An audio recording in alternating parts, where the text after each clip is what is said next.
चांदनी रात की ठंडी चमक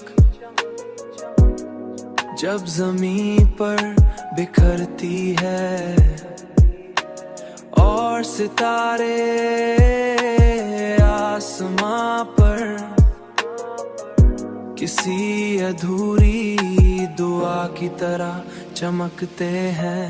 तू दिल के अंदर एक गहरी बेचैनी जाग उठती है,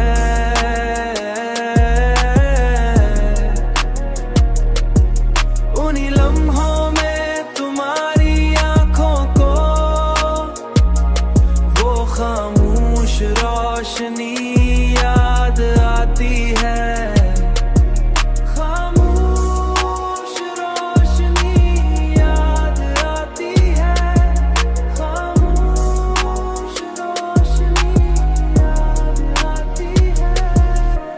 जो कभी मेरी दुनिया की सबसे बड़ी हकीकत थी, मैंने बहुत चाहा कि उस याद को दिल से निकाल दूं। मैंने बहुत चाहा कि इस याद को दिल से निकाल दूं, मगर मोहब्बत की यादें शायद कभी खत्म नहीं होते। तू दिल के अंदर एक गहरी बेचैनी जाग उठती है,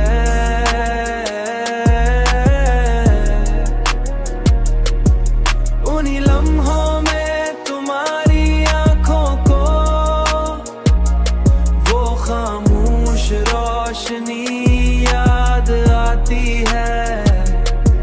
खामोश रोशनी याद आती है, बल्कि वक्त के साथ और भी गहरी हो जाती है और इंसान के अंदर एक ऐसा खला छोड़ जाती है जो कभी मुकम्मल नहीं भरता।